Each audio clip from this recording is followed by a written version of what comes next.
What's on your plate? Good morning, everybody, and welcome to the Recovery Classroom. My name is Drew. I am alcoholic today. I'm a recovering alcoholic, and I cannot be any more grateful. I want to wrap all this up and kind of drive home these final points of problems that a newcomer might experience whenever they come into an AA meeting. I'm only talking about AA meetings because that's the only type of meeting I've been to.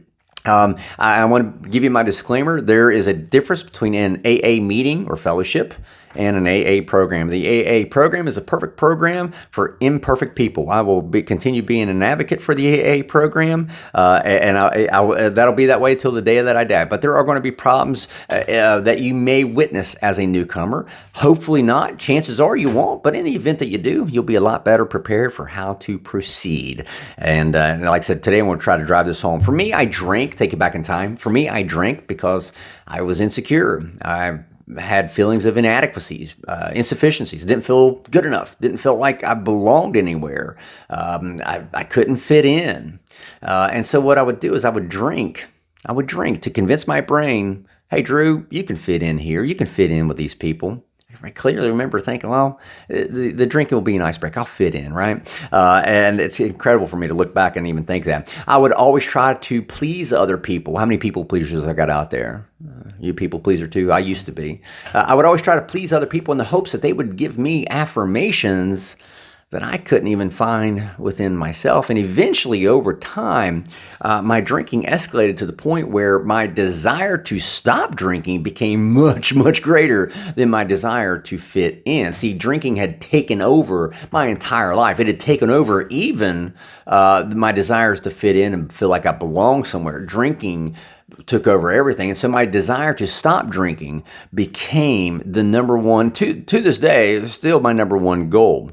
By July of 2021, fitting in was no longer on my list of goals. Managing my drinking was not at the top of my priority list. It wasn't on my priority list at all. Cessation was. Stopping and staying stopped became my number one priority, my number one goal, and it still is today. I stopped caring about all those other things like fitting in and all that. I started learning how to care about me. And I remember whenever I first started in July 2021, I always said, and you can go back on the monologues, 3 years worth of these monologues, and hear me say the same thing. I never went to an AA meeting in the hopes that I was going to be part of the club. I never went to an AA meeting to be part of their cool kids group, right? That was never my goal. I've said this millions of times. I didn't want AA. I wanted nothing to do with AA. It at least made sense in my mind, though, to go and hang out with people and talk to people that had solved their drinking problem. And where was I going to find these people? Sure, I might get lucky and run across one in the grocery store while I'm shopping, might see one at a baseball field, but I was going to have a lot better chances of talking to recovered alcoholics by going to an AA meeting. So I would go to AA meetings, not because I wanted to be part of the club, nope, just because I wanted to talk. But with an AA meeting, when you go to an AA meeting, you can't really have that back and forth conversation, that in-depth conversation and dialogue during the meeting. We all know how the meetings are. Somebody speaks for about 3 to 5 minutes and then they stop and then the next guy stands up. It's like somebody's reading a book report from elementary school or something. And they'll tell you at meetings, they'll say, hey, it's the meeting before the meeting and the meeting after the meeting. And that's the reason why those are so important, because that's where you get to have that human dialogue, conversation, and interaction with another human being.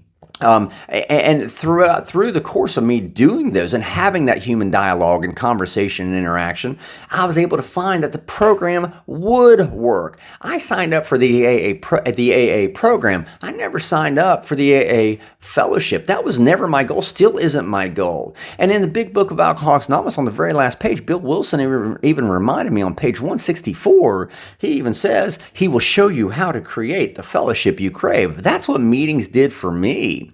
I never got wrapped up in the meeting formats. I never cared about the meetings formats. I was there at the meetings to find people that I could learn to love, learn to care about, that I could bring into my own network of friends, my own support network. You always hear us say, like-minded people. I got to, and I shared about this the other day too, personality shop. I got to find people and meet people that I said, you know what? I can learn to love this person. I can learn to help this person, and I can learn to care about this person. And that is now my support network. That is now my fellowship. And those are the people that I love meeting with. Let me make this abundantly clear. Meetings won't get you sober and won't keep you sober. It's the program that will. The meetings only help you identify the people that you need to bring into your support network. You identify the people through relating and identifying with their experiences. At the end of the day, don't get wrapped up in meeting formats and formalities and all that. Quit worrying about who's bringing you the food and start worrying about what is on your plate. With that being said, I'm out of time. Thank you guys for letting me come in and share 5 to 10 minutes of your day with you. You guys absolutely keep me sober, and I cannot be any more appreciative. We'll be talking again soon. Remember, guys, you can't get drunk if you don't take that first drink.